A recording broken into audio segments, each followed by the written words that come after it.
Welcome to Nightlight. Step away from the mainstream and gather around as we enlighten the world and our realities and travel this cosmic journey we call life. Join us as we share with you and provide that beacon that can guide us all to a better way.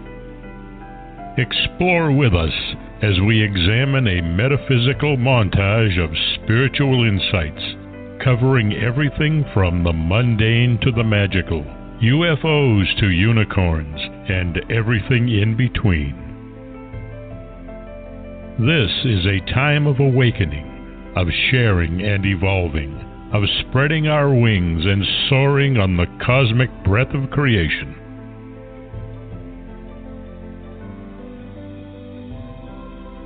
Come and join with other light-minded spirits as we weave our lights together to seek understanding, enlightenment, and, with a little luck, some wisdom. This is Nightlight, a reminder that you are never alone. And now, here is your host, the lovely, delightful, insightful, and all-around great gal, Ms. Barbara DeLong.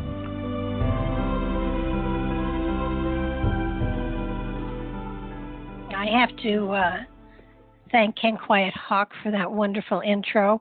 The last part he wrote by himself. That was not in the script that was given to him. Tonight I have Mark Snider with me, and he's one of my favorite people. He is my go-to guy on all things Billy Meier. And as far as I'm concerned, he's an expert in the field, but that just means he knows a lot more than I do. And we're going to be talking tonight about a book, and the title of the book is The Talmud of Jmmanuel, Jesus, for those of us who are not in the know. And it may be the true testament of Jesus. This ancient document was discovered in 1963 by Billy Meier, and after having been encased in resin and buried for nearly 19 centuries. It gives you a clear English translation from the original Aramaic writings, and it answers questions like, what was the UFO connection to Jesus? Where did his father come from? Who was the real betrayer? And the secret of Jmmanuel's rising. It's an amazing book. It does uncover a lot of things that people have been kind of questioning for generations, and among other things, those who are on a spiritual journey will feel a greater sense of oneness and understanding as to all of creation. This book gives you a hint of it. There are other books that Billy has written that will take you deeply in, that you'll need hip boots for as far as the spirituality goes, and we will eventually get into that as well. But for now, welcome to the show, Mark. Hi, Barbara. How are you? Doing well. Doing very well. Very glad to hear it. I'm looking forward to our little chat. Yeah, I am too. This is a small book. It's not heavy reading, and yet you will every now and then you'll think, well, this goes right along with the Bible, and then suddenly you are caught up. It jerks you because it obviously is not the way the Bible has written it, and something that many of us have questioned over generations. That is the Bible an absolute historical, carved in stone history, or is there stuff that's been done to it that has perhaps changed the message? And I think the thing that got me the most is that recently, with all the spiritual stuff that I've been involved in, I am becoming more and more of the opinion that there was a source of all creation, and it wasn't God. God was more or less man-made and earthbound to a certain degree, and that kind of comes out in this book, which I sat back and I said, well, I'll be damned. That's exactly what I've been struggling with, cosmically speaking. That religion unto this planet is just unto this planet, and there is so much more out there to reach for, spiritually speaking. Yeah, I think you bring up some good points here. I don't want to flood you with too much information, so I'll kind of go at the pace that you want, and you can ask questions, and I'll try to paint a little picture for you. Okay. Well, the very first thing that is presented in the book is his lineage, and it's an impressive lineage. It takes you all the way back to Adam, and most people would say, okay, Adam and Eve, beginning of creation, but no, that's not the case. So, where did Adam come from? There were two Adams, according to Billy Meyer material. There were two Atlantises, according to Meyer material, and Adam 1 was in the first Atlantis, and Adam 2 was during the second Atlantis. And that's a real brief answer to your question. So I'm going to let you ask the question so you get what you want. Because, I mean, these are gigantic topics that we're just skimming over that you could do a whole show on. So I know that's what gets me. I think that where I want to take this is to explain to people that Jesus, his parentage, I mean, he comes down to, being born of Mary and who, but no, you have to go back to Adam. You have to go back to Adam, and who. Okay, I'll step in here. Yeah. This is a big, huge topic. Yes. And your listeners are gonna be drinking from a fire hose here, so I'm gonna just try to make it as easy as possible. The Meyer information talks about the spirit form. Every human being has a spirit form, and our spirit form is a fragment of the universal consciousness. And the spirit form is what survives over many, many lifetimes. So it's very interesting that you brought up the lineage of Jmmanuel, but you brought up the physical heritage, like who his parents were and who their parents was, yeah, et cetera, which is the way we on Earth look at it. Now, the extraterrestrial humans called the Plejaren don't look at lineages that way. They look at a spiritual lineage. So they look at previous personalities. So they look at Jmmanuel and they say his family tree is what they call the Nocodamian lineage. Mm-hmm. And Nocodamian goes back to 9.6 billion years ago. And he was incarnated on another world in another galaxy. Okay, so just, we're going to forget there's an audience here, and you and I are just going to talk. Is that okay? Okay, that's fine. But I mean, right. And if we lose them, they can buy the book and catch up. Well, it's not going to. A lot of this is not in this book. Well, then they can research themselves. They're going to have to research the Meyer material. Okay. There's a whole lot of moving parts. At one point, Jmmanuel says, "Prophet, I have come back into the world from the realm of Arahat." Arahat Athrasata. Yes. Good question. Yeah, a highly evolved group of spiritual guardians sent here by God's will so that I should teach the three human races the newly brought teaching of truth. Now, I'm fine with that, by the way. Do you want me to kind of fill the dots, connect the dots for you on that, so it makes a little bit more sense, or do you want to just roll with it? Well, let me roll a little bit. Okay. I am absolutely of the opinion there is a universal consciousness, that the element of God is God is not the end all be all. He is merely in the line of hierarchies, and I've written about this on my website, decades ago. So that I'm glad that I found research that catches up with me, or I catch up with it. I don't know which one. And I am fully go along with the fact that the spirit within is what incarnates, not the soul, not the personality, not the body. It is the spirit that within us that goes generation to generation to generation. Okay, so what is this stuff about 3 human races? In one place I find 3 human races, in another place I find 10 or 7. 7. Sorry. The origin of Earth humans is at least a whole show in itself. Mm-hmm. There was the civilization of Atlantis that started here 133,000 years ago. That was the second Atlantis. Okay. The first Atlantis was here 389,000 years ago.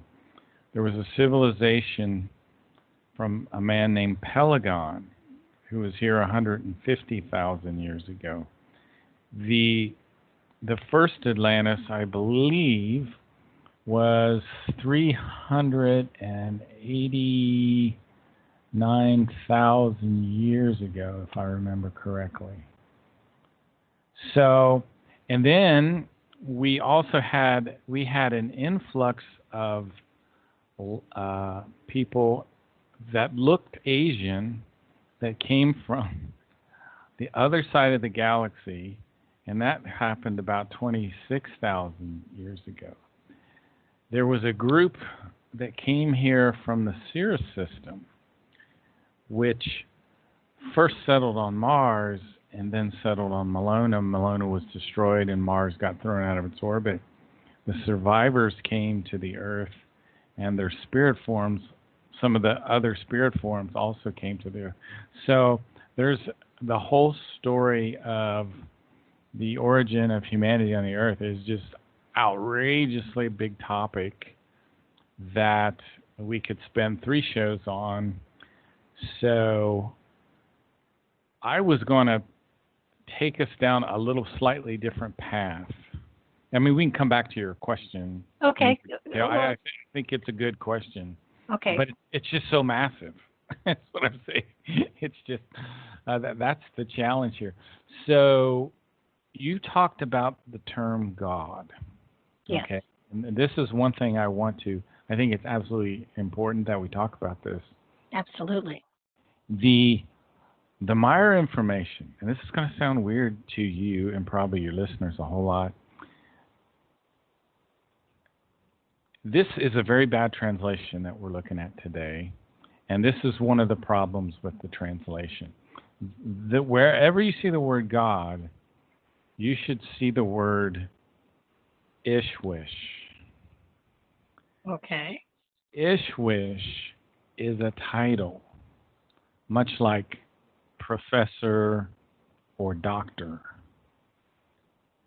And actually, there's literally some kind of exam I believe these extraterrestrials take before they take on that term, before they have that title. Now, what happened on the Earth is when Israel got involved, they had something called the Tetragrammaton, which is, sometimes you've probably seen it before, YHWH, the unutterable name of God. Yeah. Well, as part of the confusion of religion, which was done intentionally by the Giza Intelligences, one of the things the Giza Intelligences told the people of the Earth, the leader always said he was God. He was the creator of the universe. So they created this confusion, which has lasted till today. So we have this incorrect notion that there's a heavenly Father up there. There isn't. The way we use the term God is completely fallacious. There is no God in the sense that the religions teach. I know that's where I've come from for the last 10 years. There is a universal consciousness Mm-hmm. that is not a heavenly Father, and we can explain why he's not a heavenly Father. In fact, this intelligence has no personality, although it radiates love, which is something it's hard for humans to wrap their mind around. So anyway, that's a big chunk to digest, so I don't want to keep the fire hose on straight. I'll let you. No, it's that's been my belief system for quite a while, that there is the source of creation, but and we are a piece of it, but I explain it, it's sort of like a flower that casts out seeds, and some thrive and some don't, but it doesn't follow around all the seeds and water them and harvest them and take care of them. It casts the seeds out, and then it gets on with whatever its business is. And that's how I see creation. We have a part of creation within us, and the only place that I differ from the Billy Meyer material is that as a spiritual entity, we are on a journey to accumulate wisdom and knowledge and love and light. And our journey is not to rejoin the source, but to become a source. Right, that is the difference. Yeah, that's the only place where I differ from Billy Meyer's philosophy.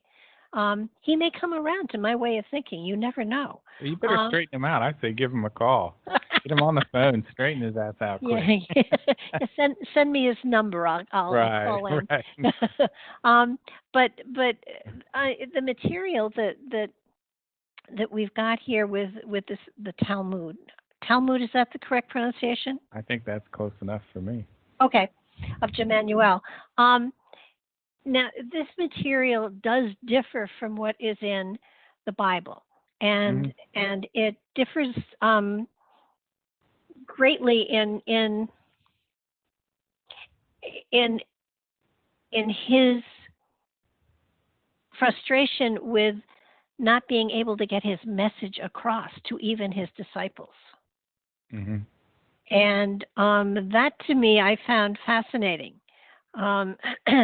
It's not, and in this text that has been underground for 19 centuries, he is basically saying, it's going to be 2,000 years, and you're going to misquote me. You're going to take my teachings and you're going to skew them. You're going to make cults out of it. You're going to, he basically in this book, while you flow along and it's very close to what the Bible is saying, and then suddenly there's an explosion from him about, you're going to betray me. You're going to preach falsely. You don't understand the message I'm trying to teach. And Correct. And it's sort of like he's so frustrated, and in the Bible he's so wishy-washy, lovey-dovey, and the only place he gets angry is in the temple when he knocks over the money changers and stuff, and yet in this book he is frustrated with even the followers because they don't understand what he's trying to teach them. He's trying to teach them the secret of creation, and they are trying, and they don't understand it. That's true. I would agree with that statement. Why don't they understand it? It seems so simple. That's a good question. I think today we're even a little bit confused about it. You know what I could do? I'll just throw this out. I could trace a little bit of, you talked about Jmmanuel, and I could tell you some things that I came across in my studies that I think might clear things up. Okay, that sounds great. So that I'll kind of spray the fire hose for just a little while and not try to do it too much. So, this was the part of the Meyer material that actually I was the very least I would have to say the very, can I say it that way? The very least interested in, because I think because of maybe religious influence, or I just figured that surely we know the name of the most important figure in Western society. So I kind of went out I set the Maya material aside and started to research the name Jesus, first of all. And I found out the most astonishing thing, and I might have mentioned this on your show before. I found out that none of the ancient languages had the letter J. None of the Bible languages had the letter J. And actually, no language that I found on Earth really had the letter J until about 1550. Yeah.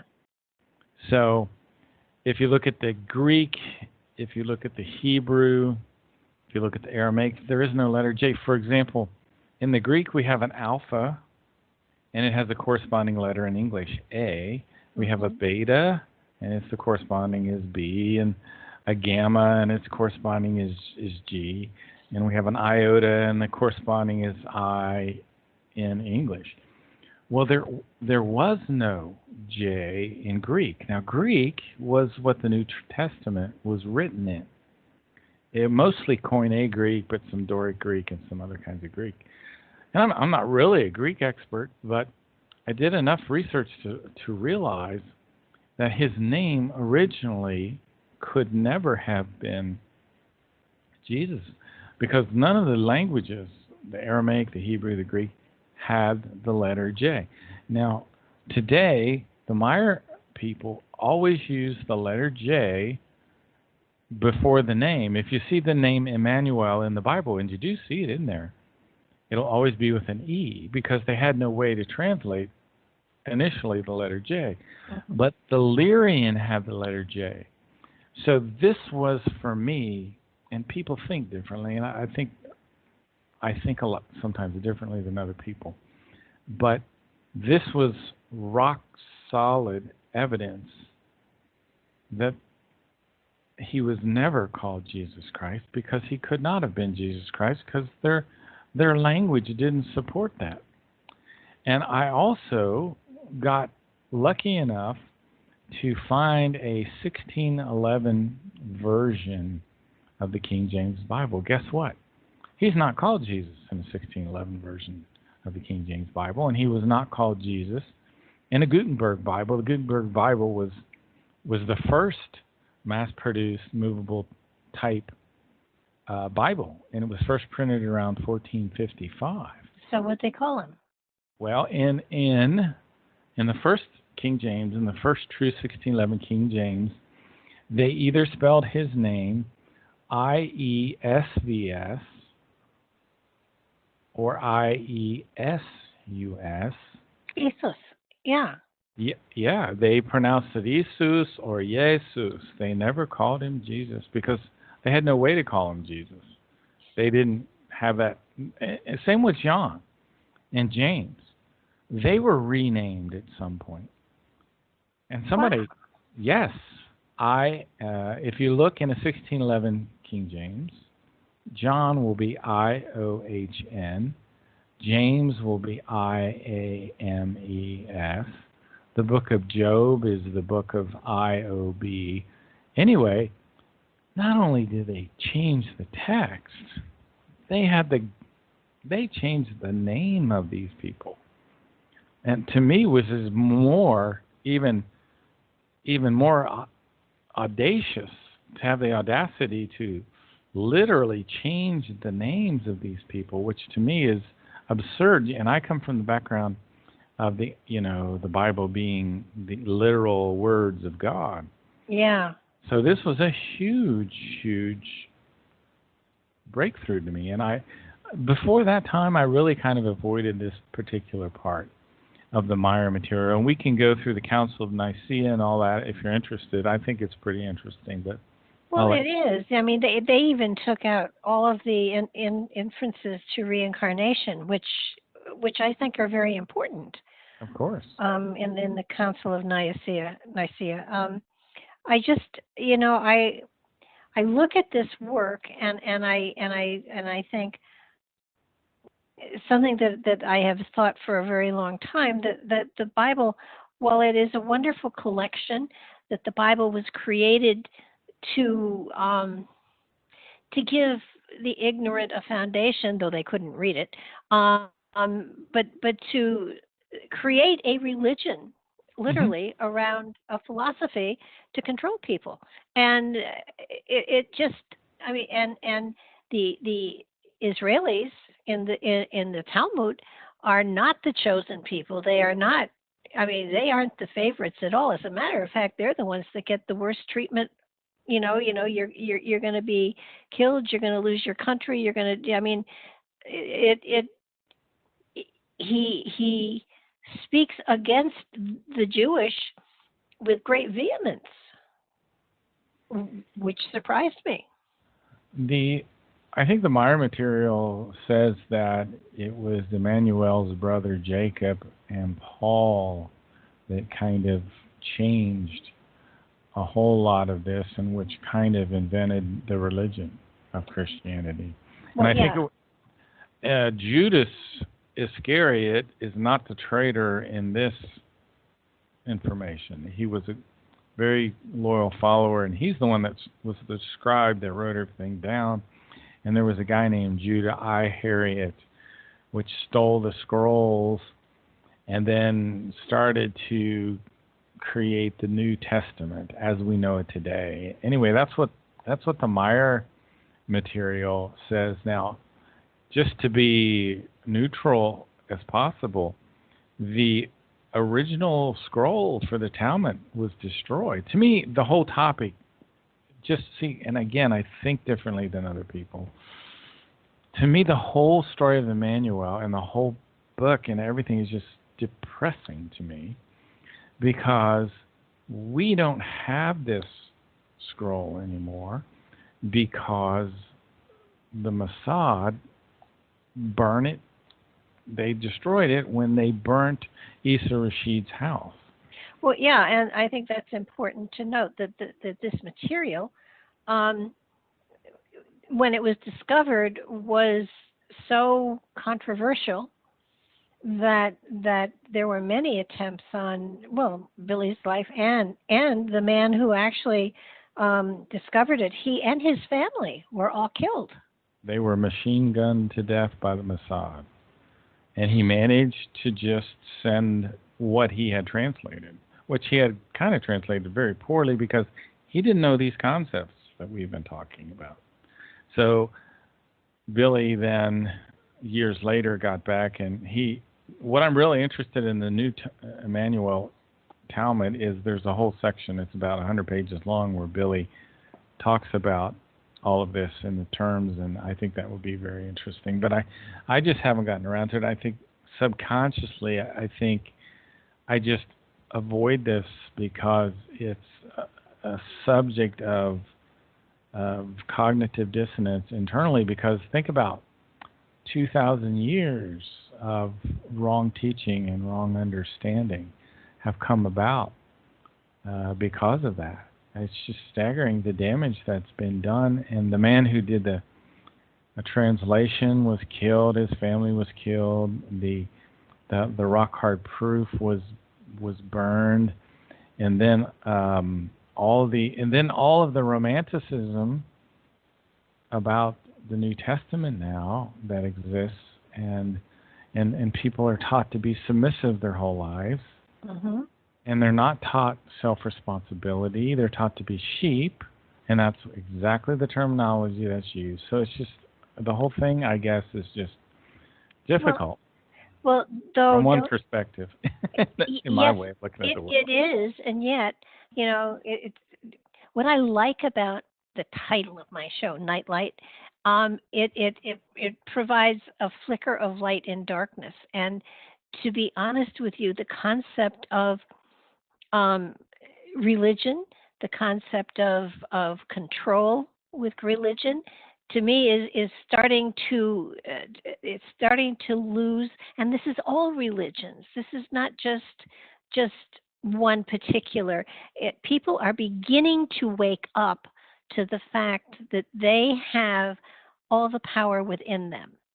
That while there is not a nice old man with white hair sitting up there, sprinkling us with love and stuff like that, that we have within us a spirit that is so amazing and powerful and knowledgeable. And if we can just let go of all of the falsehoods that have been, hammered into us since birth, and understand that we have the power, the capability, the tools, and the wisdom to reach into cosmic consciousness.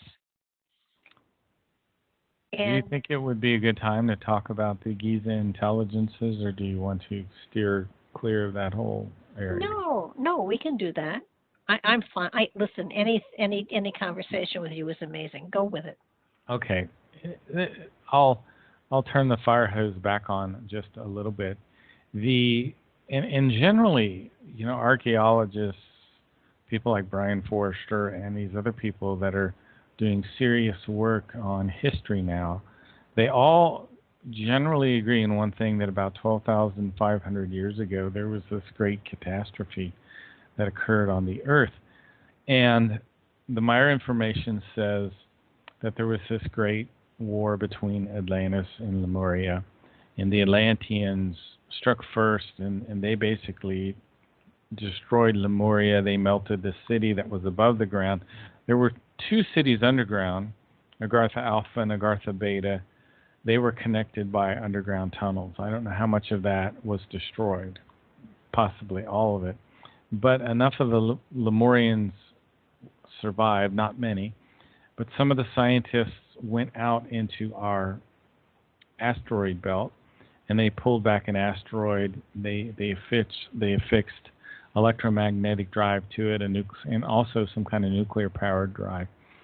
And they brought it back to the Earth as a missile, and they aimed it at this gigantic island continent called Atlantis. And it didn't hit the Earth, but it exploded in the sky and rained down pieces of this gigantic asteroid. It was like the Earth getting hit by hundreds of nuclear bombs.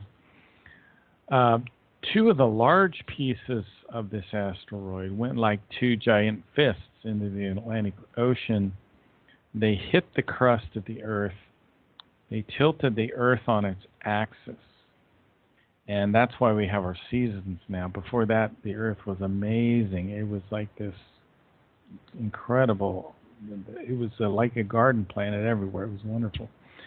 But the Earth was knocked off on its axis, and it left the planet in this devastated state.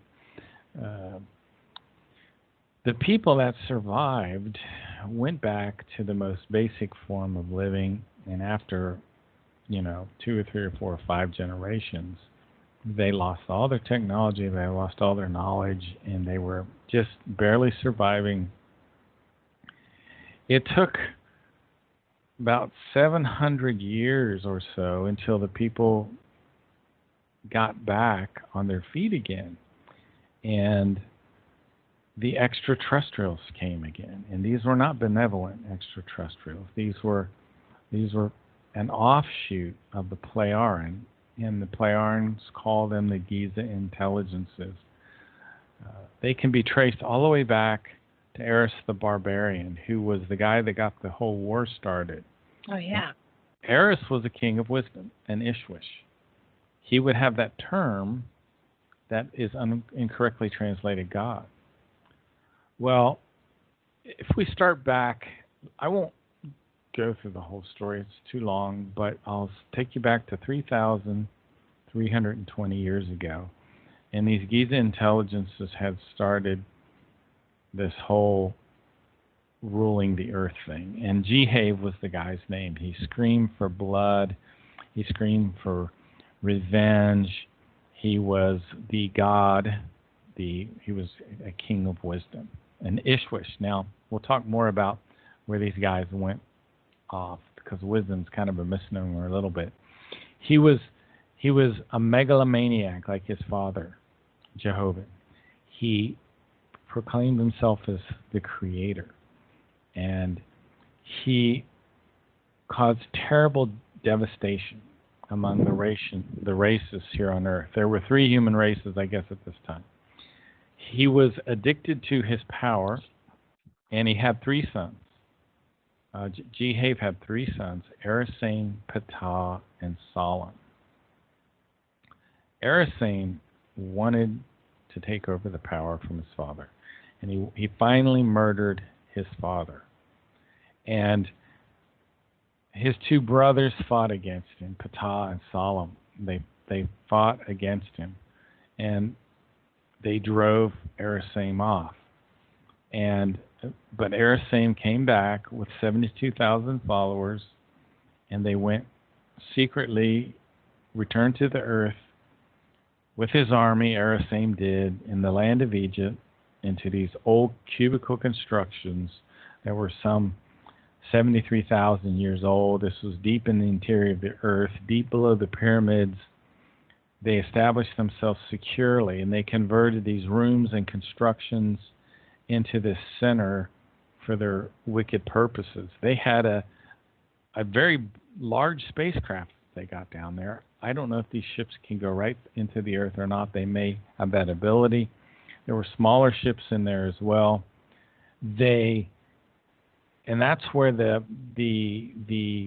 Giza Intelligences were located. Now, Ptah and Solomon, the other sons of the murdered Jehav, they were trying to rule the earth in a fair, benevolent way for a little while. And in the 93rd year of this new rulership on the earth, Ptah got struck with some kind of disease and he died. So his brother Solomon took over, and Salam eventually got very old, and he handed the rulership over to his son Pleos. Now Pleos is mentioned in the Talmud, and this was about 2,040 years ago. And Pleos wanted to go back to his home world, Era, and he wanted to reconnect with the spiritual leaders on Era. So eventually, that's what happened. Pleos left the earth, but before he did that, he told this other extraterrestrial, that we know as Gabriel now, to have intercourse with this woman, Mary.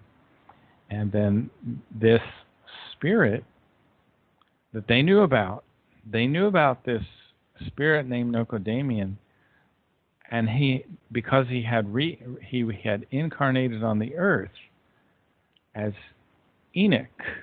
They first knew him as Enoch, the person we call Enoch. Well, the Maya material actually says there were 3 Enochs. They didn't call him Enoch, they called him Hanok. And then there was people we call Enoch, Isaiah, Jeremiah. They had already seen this ancient spirit form come back on the earth and be a teacher. Then they knew that he would incarnate. I don't know how they knew this. That he would incarnate as Jmmanuel, and he would be this great teacher. Now, if you want to really get blowing your mind, and if I can pull up this huge graph that I have here somewhere, we can talk about, Gabriel didn't leave the earth yet. He eventually died on earth and reincarnated on the earth. I think you'll get a quick kick out of this. You know who he reincarnated as? No. He reincarnated as what they call the one they call the feathered serpent. Who was that? Quetzalcoatl. Quetzalcoatl. Yeah. Yes, that was his next reincarnation, or one of his lineage of reincarnations. And then after that, he must have left the earth, reincarnated as Quetzal, who is one of these contacts that Billy has now. Just I thought you might find that interesting. Well, isn't Billy, wasn't he Enoch? He was. Yeah, that's what I thought. He was one of the incarnations. Yes. Okay. So I know. I told you. It's very, very. It's See, very, Mark, Mark, I do pay attention. Well, that's good. That's very, very good. Let's try to get a gold star on that one, Barbara. See what we got here. I don't know how much. There's a gigantic. I wish your listeners can't see this, but if you go out to the Future of Mankind site, there is a incarnation genealogy lineage, and it's on a Nocodamian page. And I know the guy that made this. His name is Patrick McKnight, and he's quite a student of the Meyer material. And he's made it just this amazing graph that shows all of the incarnations in the past of the spirit form. You see, I don't look at just Jmmanuel. I just see Jmmanuel as one of this family of the same. These are just prior personalities. Oh yeah, I describe it to people, when they talk about reincarnation. It's sort of like, when you're growing up, every year you get a new winter coat because you've outgrown the previous one, and that's what that's what lives are. You gather and expand consciousness, and the next time you come back, there's greater wisdom, there's greater insight, there's greater, and you keep on evolving, so that and the earth plane has to be important. Well, it is important for a number of reasons, but one of them is spirit has to take form in order to learn and gather lessons. The physicality is very important in the gathering of information, wisdom, and expanding consciousness. Exactly.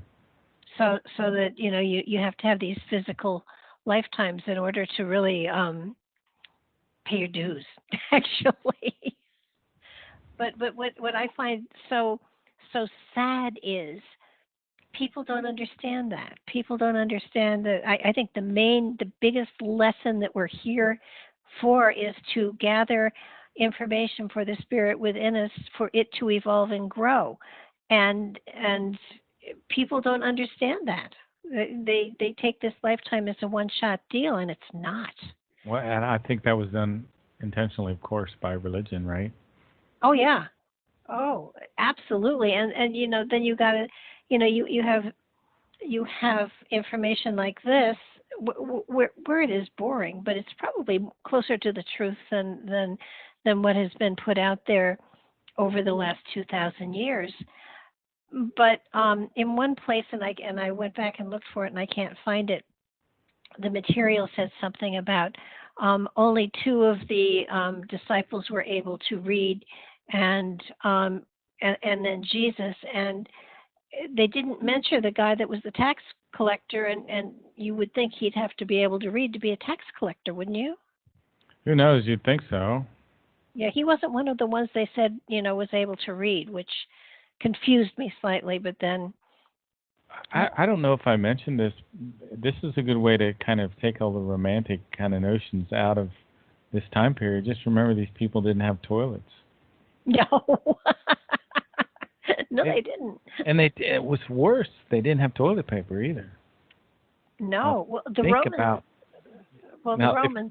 Romans did a little bit. They had a whole, the Romans, if you were like a very, very wealthy Roman, you may have your own little thing with something like a plumbing of something. But the average folks, oh man, no toothbrush either. Think about that. It was rough. No deodorant. No, yeah, never would you ever. Yeah, so there's not a whole lot of room for having a romantic notion about what that was like. No, it was a struggle to survive. Mm-hmm. And when they do the movies and stuff like that, they romanticize it incredibly. These people were struggling to survive day to day. It wasn't like, well, we'll take off a weekend and go to the beach. I mean, that didn't happen. Everybody worked from the time they could walk. They were either herding sheep or gathering food or working in the fields or whatever.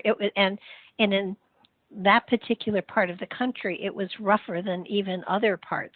It wasn't that green. It was desert. It was rough.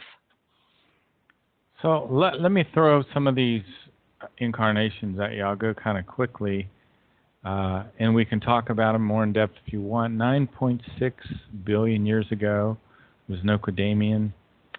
Henoch, the first Henoch, was about 8 billion years ago. That's Henoch with a K. There was the first Semyasa about 389,000 years ago. And then the second Semyasa, I believe, was about 14,000. That's a guesstimate. Now, is that male or female, Semyasa? Wasn't Semyasa the father of... Semyasa is the male. Okay. Yeah. Semyazi was the one of Billy's contacts. Yes. The woman, yes. Semyaza had the first Henoch as a son, or incarnated next as the first Henoch 13,500 years ago. And then Henoch number 2 came about 8,900 years ago. Henoch number 3 about 4,000 years ago. The person that we call Elijah, that they call Eliah, was about 780 BC, I believe. And then we had the person we call Isaiah, which would be, I think, about 690 BC. Then Jeremiah or Jeremiah, about 580 to 662 BC to 580. Now, this is very interesting here because the spirit form steps out of the prophet, doesn't incarnate as a prophet, but incarnates as a philosopher, as Socrates, about 469 BC, and then Aristotle at about 384 BC, and then as Jmmanuel, maybe, I think it was 3 AD or something. There was some differences in the time periods. And the next incarnation was Muhammad at about 571 AD. Now, Muhammad incarnated to stop the spread of Christianity. Remember, Jmmanuel was not the origin of Christianity. Jmmanuel's teachings were distorted by various people, including Paul, and the Plaiaran, or whoever, in those higher groups that are up there making these decisions, decided to have Muhammad incarnate to stop the spread of Christianity, because it would have been a disaster at the very end of it if it would have kept up its momentum. Now, Muhammad's teachings have been utterly, totally distorted as well. He taught pretty much, very much like Jmmanuel. And then there was a whole series of incarnations that were, again, not a prophet. Johann Georg Faust, 1480. Galileo Galilei, which is around 1564. Mozart, I believe, was around 1756. Mendelssohn was around 1809. And then our buddy Rasputin, the wild man, 1869. I don't know how much we hear about him is actually true. It's hard to say. And then Edward Albert Meyer incarnated about 1937. Interesting that you have two musicians and their language is music. Exactly. And that has remained true. But but where words come in, where philosophies come in, it appears that somehow the words and the thoughts are distorted horribly. And it just, it what's the purpose of having the truth of creation out there if people aren't going to embrace it? Right. That's a perfectly legitimate question. But the one thing I would like to get across by going over this really wonderful graph that Patrick made is that we're talking about previous personalities in the spirit form. So I no longer look at the person that people call Jesus or Jmmanuel in any of that same light that most people do. I just see him as one of the incarnations of this group that goes 9.6 billion years ago. But, he keeps talking about the truth of creation, the truth of, what is the truth? Christianity, Judaism, Islam, all of it, according to this, is a cult. Mm-hmm. And personally, I believe that religions have become controlling corporate entities, that they are no longer, if ever they did, they're not teaching what the message has been from the very beginning. I think it's even worse than that because they undermine people's ability to think for themselves. They undermine people's ability to use logic. Well, yes, and you have to believe this in order to get to the celestial rest home when you pass away. I mean, and I have said it many times. There is no celestial rest home. There's no hell either, in my opinion. I mean, your spirit goes through a transformation, and at some point it decides to take on another life form that will be indigenous, that will be synchronistic with whatever the environment you're going to incarnate into is. But when you look at the earth plane and you look at the earth, it's frightening how the people here have been manipulated and lied to for thousands and thousands of years. It's really interesting to look at the Council of Nicaea, and I know there are different takes on what's happened or what happened. There is a really interesting website. It's called Yahweh.com, and I think it's done a pretty good job of describing it.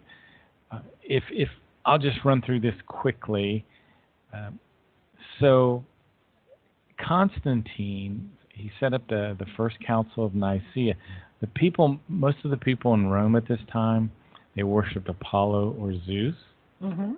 And other people, many of the common people, they idolized Julius Caesar or Mithras. Now, Mithras was the sun god. And David Icke has some really interesting material that he's brought out on Mithras and how that whole thing went into the zodiac, and the story of Samson is very interesting. But it was illegal to be Christian at this time until Constantine, right around 1313, made the Edict of Milan. A lot of people were still worshiped Julius Caesar. They called him the universal savior. Mm-hmm. A lot of things. Now, what Constantine wanted to do in this 325 AD, this meeting, he took all the leaders of all these different groups and he brought them together, and they had this meeting, and it was this tremendous, it was a fight. That's all we can say. It was a heated debate, and the people could never agree on what to call the person. They were trying to come up with a name because they all disagreed on what his name was, if you can imagine that. They had 53 different names, or quote unquote 53 different gods that they wanted to give Christianity. They still didn't know his name. This amazing story. So eventually, what Constantine did is he just put a stake in the ground and says, we're going to call the new God Jesus Krishna, which is very similar to Jesus Christ, Jesus Krishna. And they said, we are going, what he did is there was a druid god named Jesus, which is kind of, was for the people that were in Europe and the British factions. And he joined them with the Eastern savior god, Krishna. In the Sanskrit, they had the name Krishna. So they wanted, what the Council of Nicaea wanted to do, what Constantine wanted to do, was to grab the interests of these two groups and bring together this name, Jesus Krishna. So anyway, that's one point of view which I've kind of found very, very interesting. I think initially after the Council of Nicaea, they probably called him Jesus Krishna. Now, after time went on, I believe they wanted to unite the concepts in the Old Testament and the New Testament, and they had the name Yeshua in the Hebrew, right? Mm-hmm. So they did a transliteration. You know how I was talking about alpha is equal to A, beta is equal to gamma? Well, that's kind of what they do in a transliteration. So they took Yeshua and they translated it, or transliterated, not translated, it's a different concept. Transliterated it into Iesus, which I talked about earlier, and then eventually they did a slight transliteration into Latin, and eventually the name Jesus didn't come into the English. The letter J was invented about 1550, and then eventually sometime around 1600, I think it was in 1679, is when the first Bible came out with the name Jesus in it. So the name Jesus is very, very new. And like I said earlier, in the 1611 version of the King James, he was called IESVS. And eventually the name Jesus became popular once Gian Giorgio Trissino, who was an Italian scholar, invented the letter J. He started substituting the letter J in for the I or the Y. Now, if you study art history, on the pictures of the paintings of Christ, a lot of times on the very top of the crucifix, you'll see the acronym INRI, and that translates into the Latin IESVS, which you would pronounce Jesus or Iesus, and then the next word for the N is Nazarenus Rex Iadorium. So again, the Latin uses the I instead of the J, and the V, in this case, instead of the U. So it's very interesting how confused and blind we became, because we were, for hundreds of years, calling him still, we're calling him Jesus, and we even have the paintings, INRI, with the letter I right there. You know what I'm saying? Yeah. Oh, yeah. But, I think, come on, all these paintings, he never sat for a portrait. Exactly. Exactly. But at least they were much closer to his name. At least there's proof that it wasn't Jesus. Wow. Isn't that amazing? It's hard proof. It's undeniable proof. In my opinion, it's uncontrovertible. So I, had my own religious perspective, or so to speak, that I was real interested in the Maya material, all except this Jmmanuel stuff. This is over the top. This can't be true, right? That's what I thought. Seriously, that's what I thought. I'll be honest. And I didn't want to even go there because I really liked the Maya material. I didn't want to discredit it. And I went and studied, and I said, my goodness. It was like getting hit by a 2x4. I was astounded. Well, it's interesting. Um, does Billy still get communications, or has that stopped?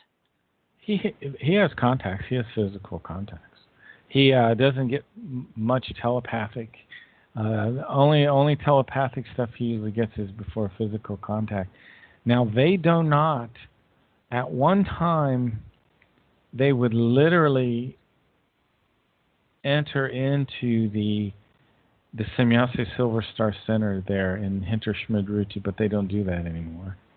And have you heard the whole story with what happened with Semyase, right?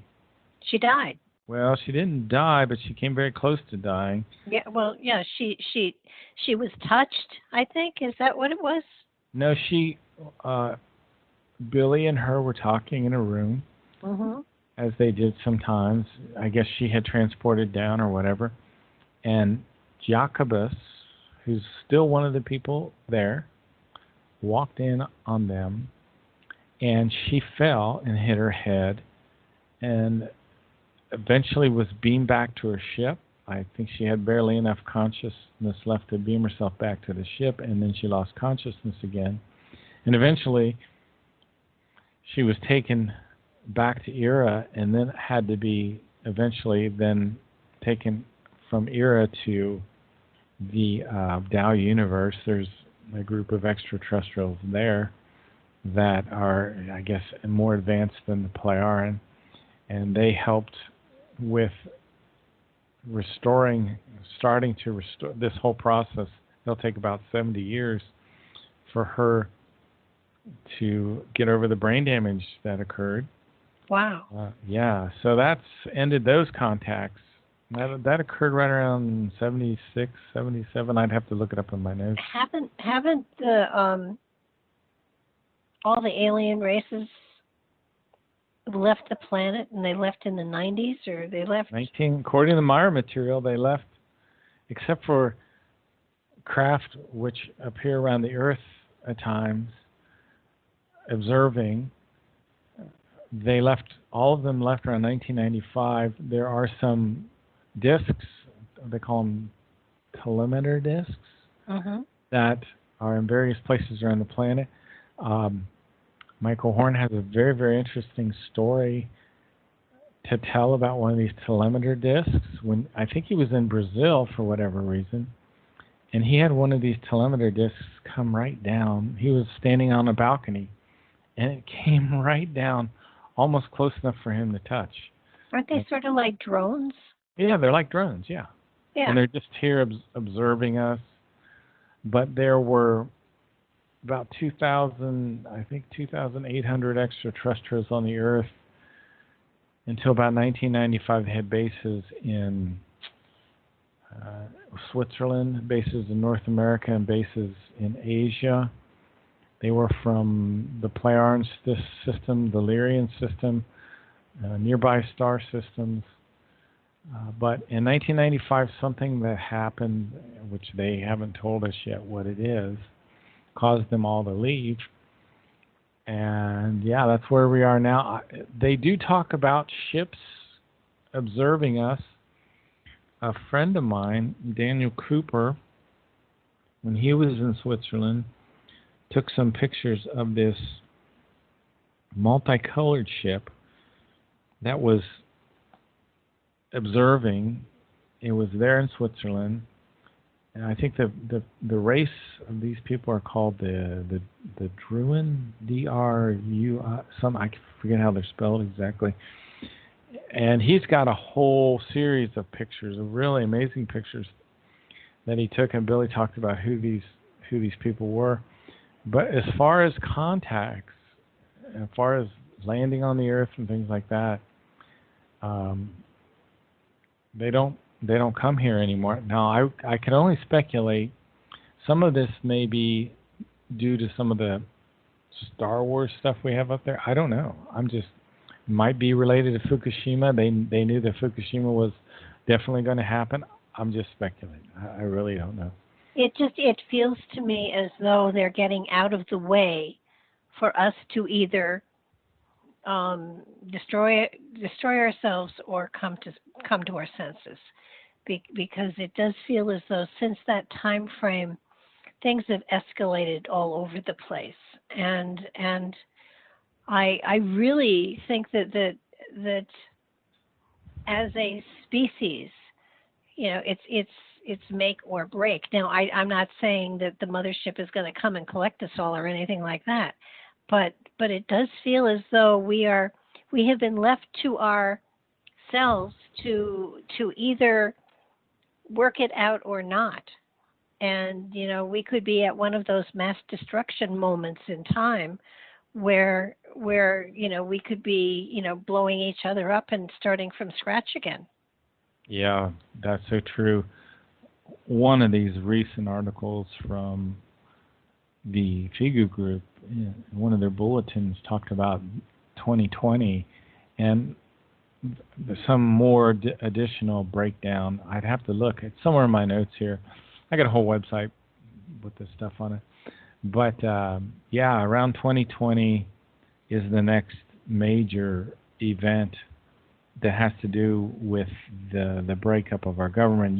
They've talked about 2 civil wars in the United States, in the division of the United States into 5 different areas, and all of that. I'm still holding out that we can maybe thwart some of this from happening. And to me, my main focus really is on Billy's 3 books, The Might of Thoughts, The Way to Live, and The Psyche. And these books are so fascinating and so important, and I'm really trying to master. I seem to be led to The Might of Thoughts, and that's what I keep going over and over and over. That's an incredible book. And it's one that you can't read through. You have to read and think and read and think and read and think. And yeah.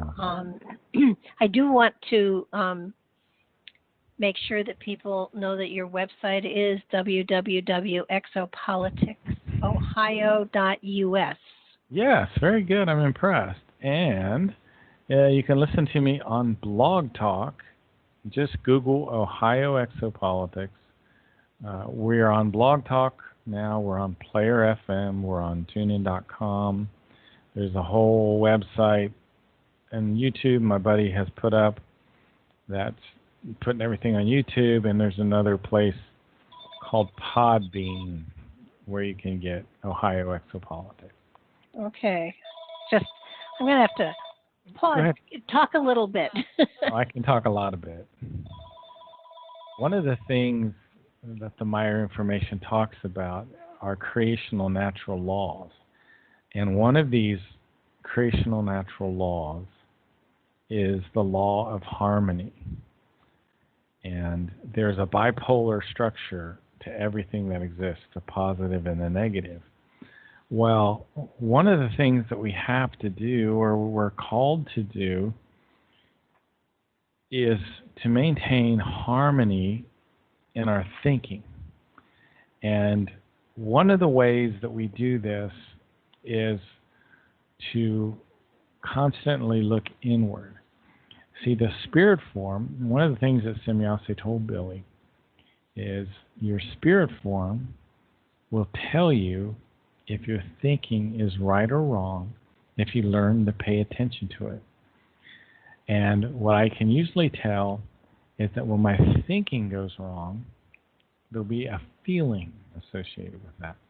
Now, Billy explains that the feelings come out of the thoughts. And feelings are different than emotions. Emotions are very primitive. They kind of rage upward like anger or other emotions like fear. But feelings grow. So you can have perfectly legitimate feelings for another person or a plant or an animal, and they grow from your thoughts. That's always good. You should never interrupt the natural growth of your feelings. Well, what comes after the feelings are your habits. So good thoughts lead to good feelings lead to good habits, and good habits result in good circumstances in your life. Wow, that was something, I kind of got caught up with feelings and emotions, and that they they felt almost similar. Well, the emotions are very dangerous. Let me explain a little bit about emotions. Billy, later on in the book here, talks about how does that verse go? He says, tangled ideas cause the thoughts to go from one extreme to another and trigger emotions, which can lead to manslaughter and murder. And this is a very, very, very interesting passage. He says, tangled ideas, I-D-E-A-S, and an idea without the L are unripe, things that aren't completely developed. It's something you haven't thought through completely. So these tangle together, they interlock, they get twisted. These tangled ideas, what they do is confuse the thoughts. Now, a tangled idea that confuses your thoughts is a very, very, very dangerous thing that can eventually lead to murder and manslaughter. So these are misdirected thoughts which trigger emotions. And this is exactly, I'll read it to you verbatim. This is a contrast to when tangled ideas confuse the thoughts and abruptly go from one extreme to another, whereby a misdirection of the thoughts arises, which triggers emotions and can even lead to murder and manslaughter. Now, misdirected thoughts trigger emotions. Now, the German word for trigger there is auslösen, which means to cause, to provoke, to elicit, to unleash. And what has happened here on the earth is when we trigger these emotions, it causes the release of dopamine, which is a neurotransmitter. Mm-hmm. And people become addicted to this dopamine release. And that's one of the reasons why we have such violent sports. Look at the rise of the Ultimate Fighting Championships. Oh, yeah. Professional football. So this dopamine, we become addicted to it. So this is very, very important stuff. And I feel like I need to back up slightly here because I talked about the word. Now we're getting into the might of thoughts. Yeah. By the way. That's okay. Which is just kind of where I spend my time. We talked about ideas, incompletely developed factors, which must be thoroughly contemplated and worked through in order to recognize and correspondingly handle the values and the unvalues in them. So, our ideas, not with an L, I-D-E-A-S, are incomplete, and they have what's called values and unvalues. Unvalues is kind of a Meyer terminology. Some unvalues. Let me talk about unvalues. We're told to recognize the values and unvalues in our ideas. So we have to eventually think through our ideas enough to get rid of the unvalues. Let me give some ideas of what unvalues are. And these unvalues can require months or years to change. Unvalues are related to our character pattern, okay, and they can be psychopathic in nature. That's why I talked about the Giza Intelligences, and they were crazy, and our world is going insane. Well, these unvalues are psychopathic in nature. They're related to our character pattern. I'll give you some examples of unvalues. These are unvalues that are often characteristic of psychopaths. pathological angriness, the inability to have deep values, deep feelings for others, a lack of rational conduct, a frequent change of sexual partner. Here's one that'll shock you. Boredom. Oh. Boredom. Manipulative behavior. You know, you've seen people about that. Oh, yeah. People that become really obsessed with a sense of unfairness. This is unfair, that's unfair. Social justice warriors. If you endorse torture, that's another example of an unvalue. If your mentality is filled with hate, if you have no remorse, if you have no empathy. So these are just 13 of the 70 characteristics of psychopaths. It's in Figure Bulletin 68. So if you look at all 70 of those and you have 18 of them, you are getting to the point where you're close to becoming a psychopath. So anyway, this book is just incredible. So let me go back to the very beginnings, because we've jumped in the middle of certain things here. When you, and Barbara, I don't know, you can tell your story, I'll tell my story. There are times when you start to feel down, you start to feel negative, you start to feel somewhat depressed. Well, that's not neutral positive. So you have to unravel. You have to change your thoughts. Now, how do you do that? Well, there's a whole series of characteristics of neutral positive thoughts.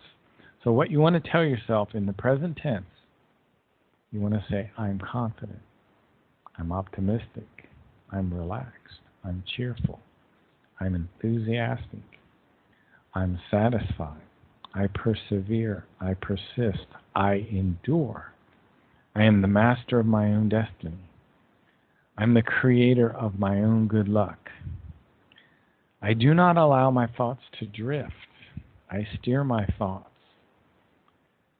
My consciousness is like a garden, like a flourishing garden, full of healthy plants. If I have a negative thought, I pluck it out like a weed. I am the master of my own destiny. It is the nature of thoughts that by their might alone, every conceivable thing can be brought to fruition. So these are just some of the things that you can use in this book to start changing your thinking. And I'll ask you this, see if this has ever happened to you. It's happened to me many times. I'm so much better now than I used to be. You can have a negative thought, and negative thoughts propagate like weeds, and they grow through your whole consciousness, and they will rotate and repeat. And it gets so you can't think of anything else other than what your current negative thought is. And it literally can drive people crazy. So you have to learn these techniques, like telling yourself, just tell yourself you're confident. Most problems, many of people's problems, stem down to lack of confidence when you get right down to it. Another thing that Billy talks about is thinking about a very positive experience that you recently had, or I just had one that was really, really nice. Sunday, when it was so sunny outside, I laid down on the grass for a little while because I knew my cats were hiding in the bushes. And they all came out of the bushes, okay. And they were jumping on top of me. And How many do you have now, out of curiosity? Six. I remember you typing that you had taken in a stray, and then suddenly, voila, you were a cat person. It happened very quick. But it was so nice, just the sunshine. And there's one little guy who I call Oreo. He has a black and white tuxedo. You just have to see him. He has these sparkling green eyes. He's a great cat. They're all great. So those are neutral experiences. They're neutral positive. And it's like a little moment of gladness. Now, you need to hold on to those because you need to pull those out when you start rotating the negative thoughts. And the problem is when you rotate the negative thoughts, typically there's no room for rationality and virtue in these tangled, irrational, basically wrong, ideational thoughts. You get irrationality and virtuousness, and the emotion comes, and that's where we go downhill from there. So anyway, that's what this book's about. Well, when my mother was very ill, and she was depressed, and the doctor wanted to give her an antidepressant, and I said, no, I think I'll try something else instead. He said, oh, homeopathic. And I said, no, not really, but sort of. And I went out and I got 3 kittens. Oh, that's great. There is no way you can be depressed when you're living with 3 kittens. That's a trip. That's a great idea. And it was great, except a couple of years later, she went through another one of those, and so I got another couple of kittens. So I ended up with 12 cats at one time. So, but my mother was not depressed. That's good. Yeah, no, it was great. There is, yeah, I've been very fortunate. That philosophy is, not with those words, but that's been my philosophy for the last 20, 30 years, that I have a joyous life and a joyous pathway, and when things get slow and it looks like there's nothing going on, I create something so that, the element of being a creator chases everything out of the way. Oh, that's interesting. That's very, very interesting. I mean, it when you become a creator, there is no way that sadness, depression can be there, because you are immersed in the element of creation. Well, that's good that you have initiative then.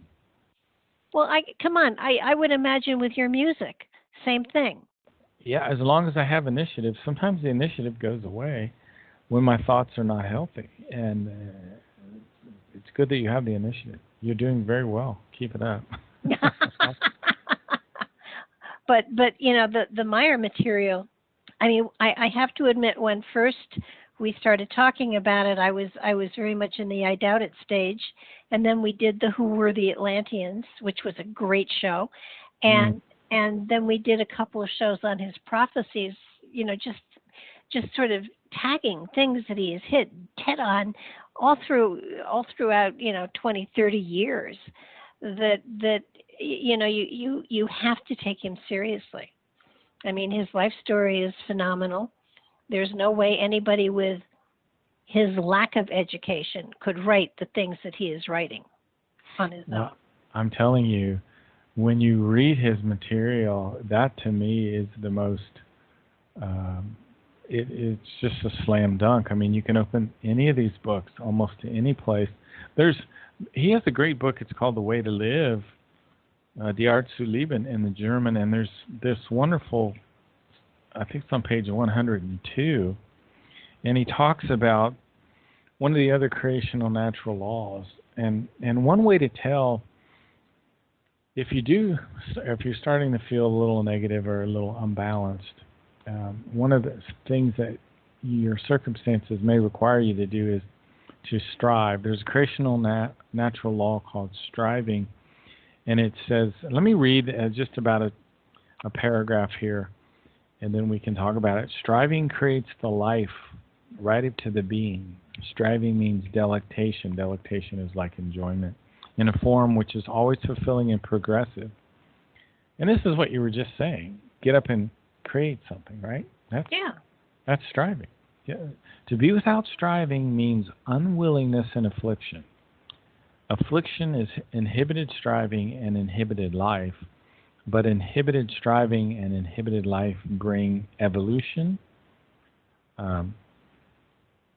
Inhibited evolution, So if you have inhibited striving, you will have an inhibited life, and it will bring in inhibited evolution, stagnation, hopelessness, grief, confusion, irrationality, joylessness, cognitionless, unpeace, disharmony, lovelessness, resentment, lies, self-deceit, and reluctance for life. If you ever get a little feeling where you're starting to get reluctance for life, is another thing to check in. Delectation, harmony, and happiness, as well as everything positive, as well as grief and everything negative, are in the end only the revelation of how pronounced the striving is in any life form. And really, that kind of goes along with what you were just saying. To create something, you're just striving. I don't know what you're creating when you're creating something, but well, it's funny. I have found that when life feels like it's standing still, I know it's time to find another form of creation to get immersed into. And lately, I had to redo my website, and I had such a lovely time recreating it. And the gal who's my webmaster kept saying, well, you can't do this and you can't do that. And I would say, is it against the law? And she would say no. And I would say, is it possible? And she would say yes. And I said, then do it. And so we came out with something that I'm really pleased with. I don't really care if anybody else likes it. I love it. And it's kind of like, for years, I did 20 years of painting mandalas for people. And that was a creative process that was just phenomenal. And every now and then I find something to get, I call it addicted to it, because I lose track of time. And when you lose track of time, then you're in alpha theta, which is the best place in the world to be. So, and for some people, when they're going through depressions and things like that, listening to some of this solfeggio music is a good idea. Oh, yes.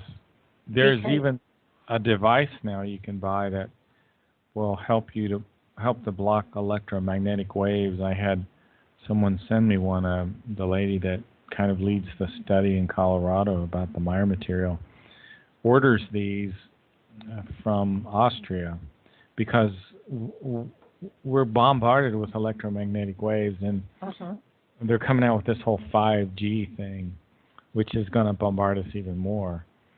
So I just thought I would throw that out there.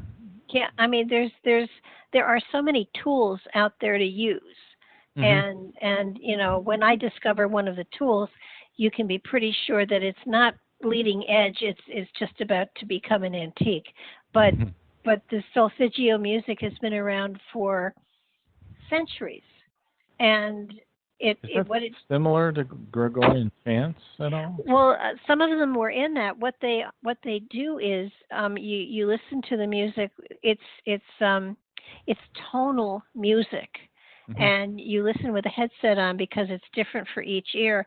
And what it does is it puts your brain into alpha theta, which is the state in which you are able to really make a connection to your higher consciousness with greater ease. It's like floating in ambiotic fluid. That's and great. It is, it is music, but it's a tone. It's a tonal, and it is musical, but it doesn't, it's no beat. You're not tapping your feet or anything. Right. But you float in the music, and by being in alpha theta, which is where you want to be if you are going to intuitively, spiritually seek that connection with the spirit within, it enables you to do that. It is just magical. If you have Amazon Prime, you can listen to Ted Winslow's music on it. There are different frequencies, and I wasn't familiar with the frequency material, but different frequencies take you to different places, and there are, I think, 7 of them, and some deal with intuition, some deal with spirituality, and our brain is I forget what hertz our brain is on normally, but it's probably a very low hertz, and these are higher vibrational energies that take your brain to that place so that you can work on yourself in a more spiritual realm. And you can actually go out on YouTube and look some of his stuff up and listen to it right there. Oh, absolutely, yeah. And it's just amazing, because what it does is it takes you out of the rhythm of the day and puts you into a different rhythm, so that you are able to really focus more clearly and work more clearly. I play that music all the time when I'm working on, writing stuff or creating something. Well, don't you think so much of the music today, there's a ton of good music out there like this, but you have to go find it, because what's in the public is the stuff that just makes you want to scream and run around, paint yourself blue, and be a crazy person, Well, the music that I resonate to, is really music that was out there before I was born. Sure. Sure. Right. So it's kind of nice to have something that I can, tune into and utilize to help me, dig deeper and go further.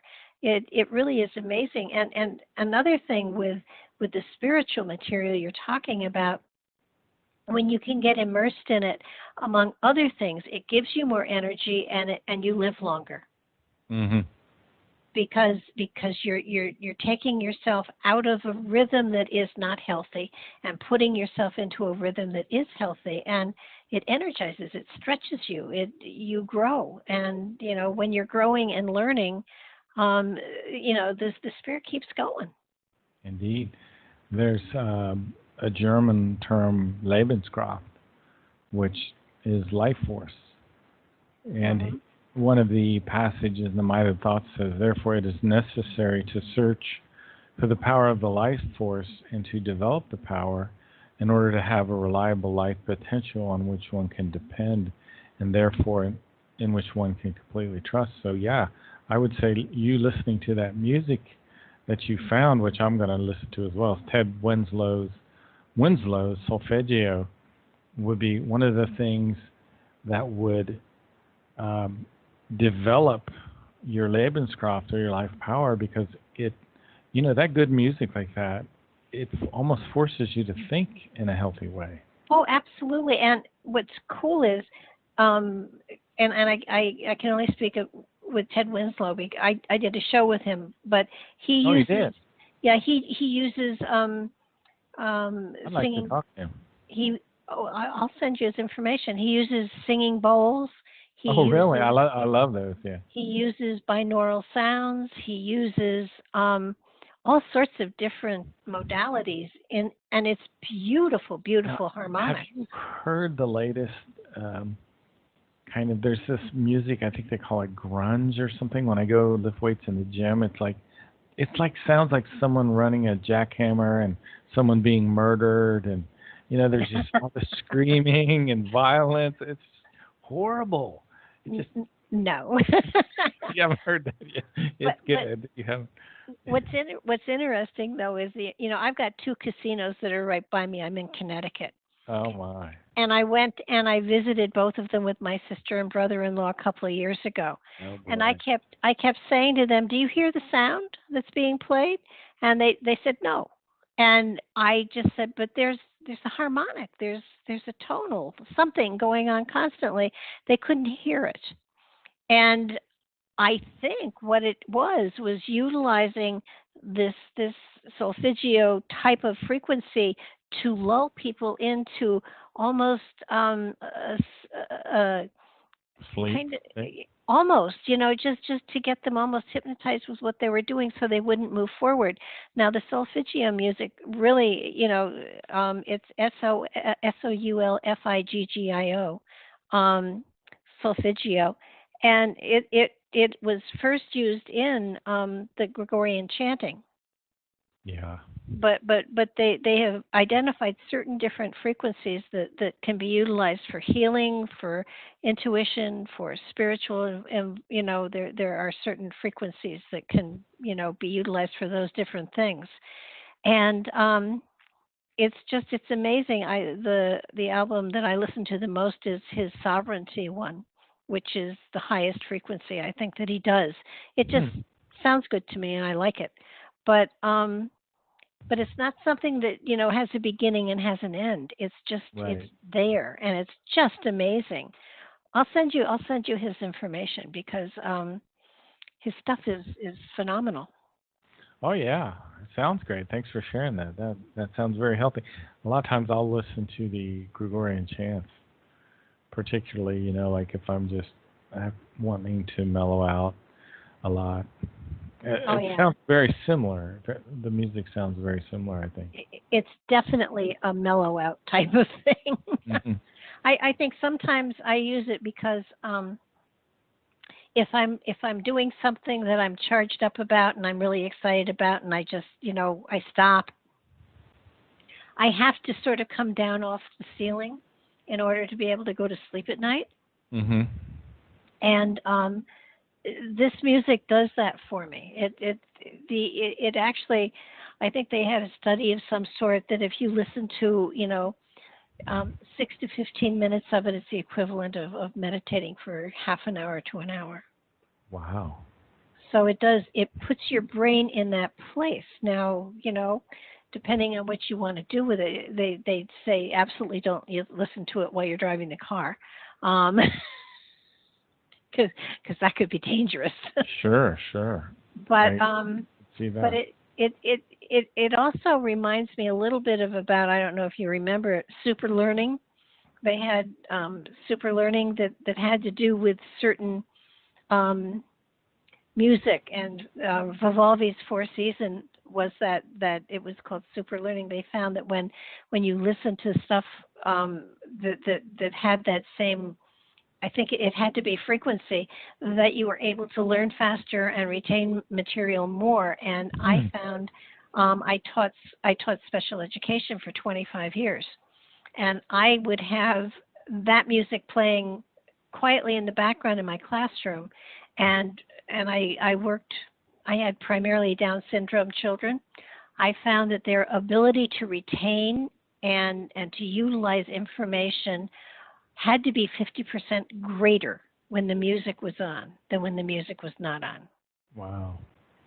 So and super learning is a very, it's an antique as well, but it worked, and I don't know why people aren't utilizing it. It's the same thing with the dowsing and the geospirals. That if you build over a geospiral, there's healing will take place, and they don't build hospitals and things like that over them, and you kind of wonder why. There's all sorts of wonderful material. They don't want to heal people, because if they do that, then they won't make as much money. Yeah, then big pharma's out of business, right?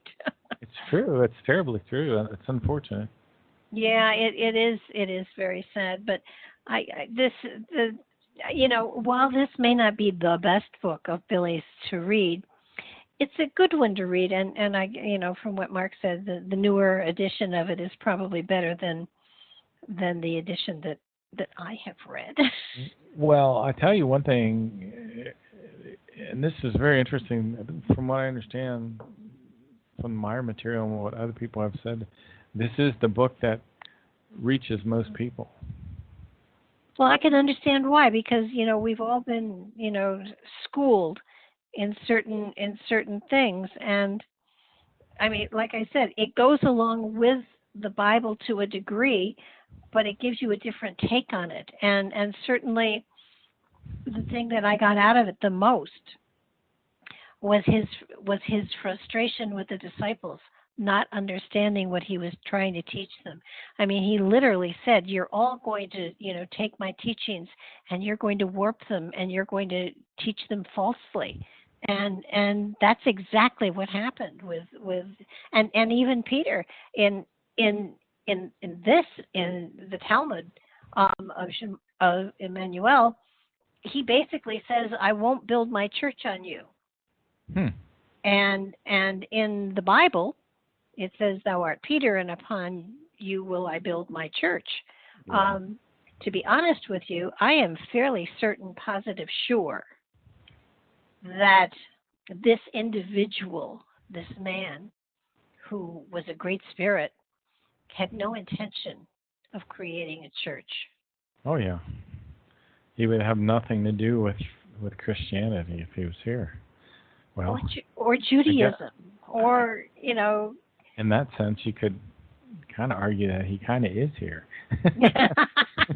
but the thing is, his message transcends occult religion. It transcends it all. It's if this is the way you live, you don't need anything else.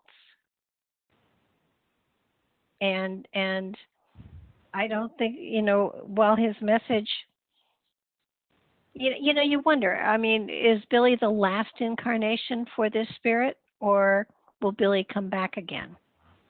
That's a good question. I think I may have read somewhere that there is going to be another incarnation, but I think these were the 7 major prophets. I don't think there will be any more as a prophets like this.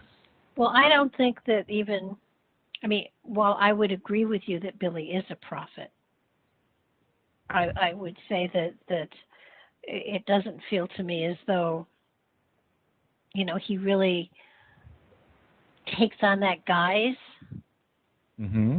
He doesn't walk around like he is a prophet. He seems to be a very humble man. We've only got about 15, 20 minutes left, right? Right. There is probably something I'd like to cover in maybe in 10 or 15 minutes, if you don't mind. No, go ahead. One thing I would like to differentiate, I would like to explain what a spirit form is. The spirit form resides in the center of your middle brain in an area called the superior colliculus. It's the area that controls sight and all the senses. The spirit form is also called a tailstock in the Maya material. It's kind of like a fragment of the universal consciousness. 21 days after the sperm fertilizes the egg, the spirit form enters in the body of a child, and it sends its energy throughout the whole body like a lattice structure, causes the heart to beat. It brings in 3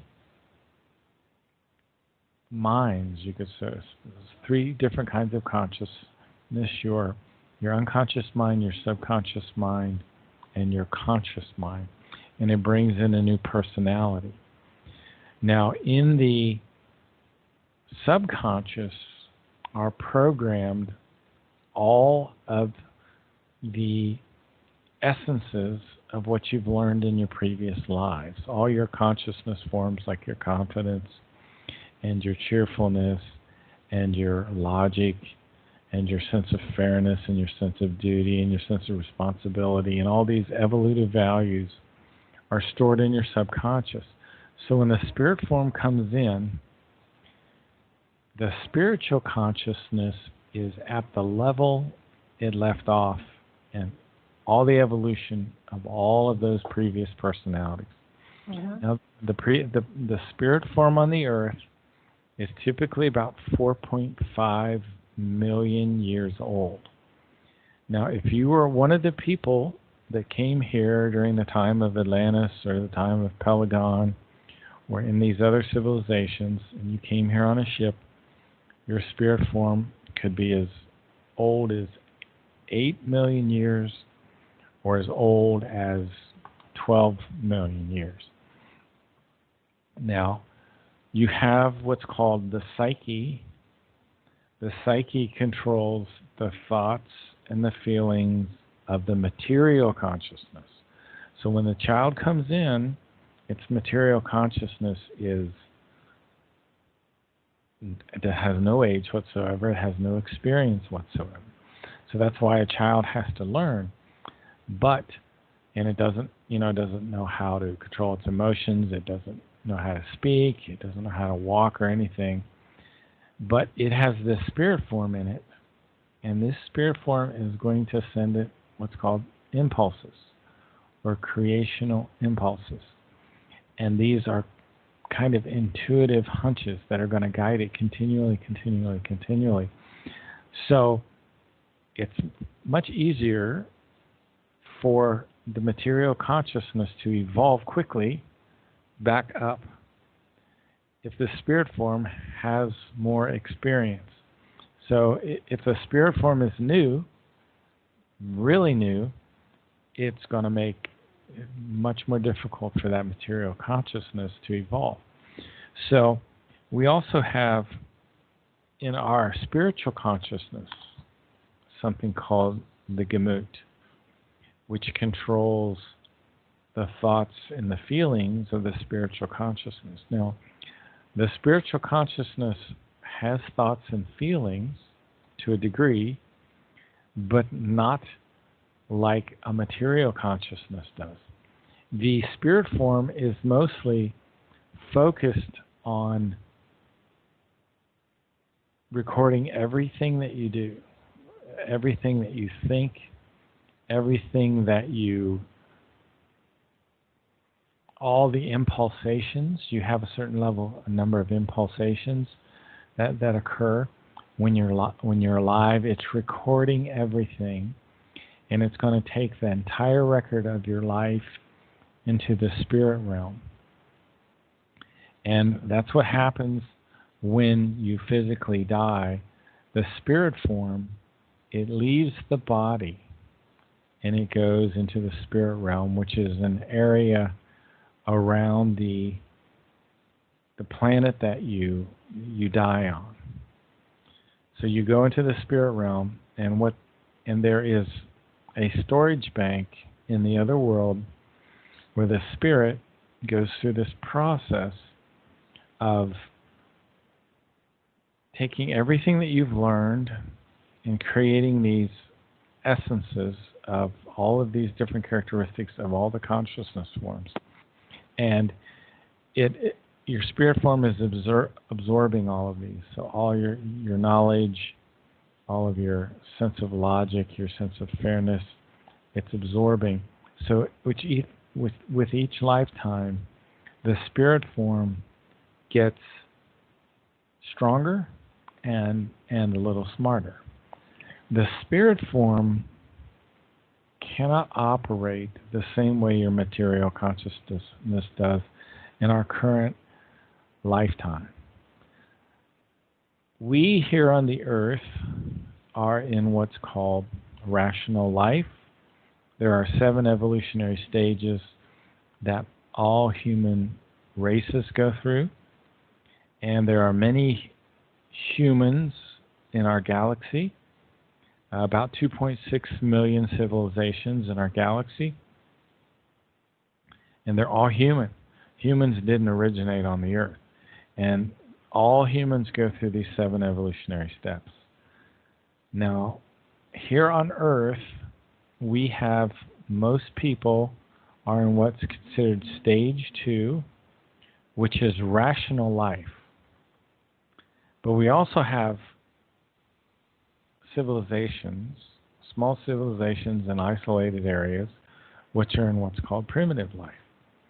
And some of these would be like people in the rainforests, in the middle of certain areas in the Brazilian rainforest where they're completely isolated. Certain people on Pacific islands, which are very, very isolated. And one of the things that we've learned, and we've even learned this even though we're only in stage 2, which is rational life, is that whenever a higher civilization comes in contact in a public way with a lower civilization, it usually causes great problems in the more primitive civilization. I'll give you an example of the people that live on the islands and north of Australia and some of those Pacific islands. When we landed on those islands in World War II, there were cargo cults that were created where the people started to worship the soldiers. They wait to this day, 80 some years after World War II, these poor people wait for a guy named John Frum to return, which I guess was one of the GIs that happened to be there that gave him certain trinkets or whatever. So these people, their consciousness has been harmed by this interaction. So these advanced benevolent extraterrestrials are very intelligent about how they come into contact with societies, and they limit it very, very much. So I just wanted to say that we spend 40 to 60 million years, and I know I'm about out of time, 40 to 60 million years reincarnating in these first 5 stages. The first is primitive, the second is rational life, the third stage is intelligent life. We're just starting to move into that stage in the world today. The fourth stage is really interesting. It's called real life. And in real life, we learn to travel from star to star with almost no time passing. And we become incredible genetic engineers. For example, Semyase's ship, Semyase was Billy's third contact, had a centralized computer that was biological. It was created by the Plejaren, and it was sentient. It could contact Semyase telepathically. She had conversations with the ship because it was essentially a living being with a metallic hull. Now, this is so strange. People can't wrap their mind around it, but this is in fact the case. Now, the fourth stage is what we just discovered, we just talked about, which is real life. The fifth stage is life and creational wisdom, and this is where those people start to become Ishwishes, or kings of wisdom, or as they're erroneously called, gods, sometimes in the Talmud of Emmanuel. Mm-hmm. And at this stage, people can do incredible things with just their minds. They can do telekinesis, move things with their minds. They can do telepathy, communicate over vast distances with their minds. They can do crazy things like teleport. They Semyase burn photographs with their mind. These are what's called the Ishwishes. We won't have time today to talk about this, but there was a whole group of these Ishwishes in Lyra Vega, and they hadn't focused on the spiritual material enough, and they became incredible tyrants, and they destroyed entire planets, sometimes solar systems. They conquered entire worlds. And one of the Nocodamian spirit form did not come back first to straighten out Earth. He came back first to straighten out Lyra Vega, which was in many ways a whole lot worse, because we had interplanetary war at this time. So that's what he came back for, to stop. So that's called the fifth stage, life and creational wisdom. And if you don't emphasize the spiritual teachings and you get unbalanced and you get into the fourth and fifth stage, that's where the quote-unquote Star Wars occur, where people destroy planets and even solar systems. And you can regress back. A civilization can regress way back to primitive stages when they destroy themselves. And can you imagine how difficult it is for an advanced spirit form to have to live again in these more primitive stages? But anyway, in the sixth stage, and I know I'm about out of time completely, during this time the spirit form evolves into a half spirit level, kind of a wavering half spirit, half material level. We spend about 56 million years in that state. And then we go into the seventh level, and we go through these 7 spiritual levels. And Barbara, you mentioned Arhat Athrasata, which is the beginning level. Mm-hmm. We spend 364 million years in these 7 levels. And then we go through this very long process of merging with creation. After we get through these 7 levels, we merge with creation. It takes about 2.5 billion years. So that is a quick overview of the spirit form and reincarnation and the stages of human evolution. That's like drinking from a fire hose. I try not to do that too much tonight, but No, I think you gave a great deal of information. I don't think it was overwhelming, but a lot of it was familiar to me, so that's why it wasn't overwhelming. I, kind of when you were talking about incarnations and babies, my theory is that a spirit comes through with all the wisdom of the cosmos, but is frustrated because it isn't able to manipulate the physicality, so that a lot of times when babies cry and scream and they're not hungry or wet, it's out of frustration because they want to say something and they can't get it out. sure. They can't. Yeah, that you got a spirit form in there that's extremely evolved and a material consciousness that doesn't know English yet or German or wherever it happens to be born. Well, yeah, and then when you get the learning process, then you get teachers and parents and the environment and religion and all of these other parts of society pouring information into that spirit, and the spirit consciousness gets shoved way, way back because it's absorbing all this other stuff. And it isn't until people are in their 30s or 40s that they start searching for that spirit part of themselves again. That's good. Interesting. Very, very interesting. Well, it's not Billy Meyer, but, No, it's Barbara DeLong. There you go. So what do you have coming up? Because we got about 3 minutes left here. I don't plan things very much. I really don't. I exist on a day-to-day basis. I really don't have any. I don't have any guests lined up. I don't have anything lined up. That's maybe part of the problem. But no, I think that I love the Billy Meyer information. I don't always 100% agree with him, but I have to admit that he's an amazing man, and that his knowledge and wisdom, just go beyond what could possibly be there in a normal person. So I certainly honor whatever he puts out there. I don't agree with him that it's going to be 800 years before we come to total peace on the planet, but I'll have to we'll have to both reincarnate and figure it out when we get there. We'll probably still be doing blog talk. Yeah. You're right. I hope Blog Talk never goes away.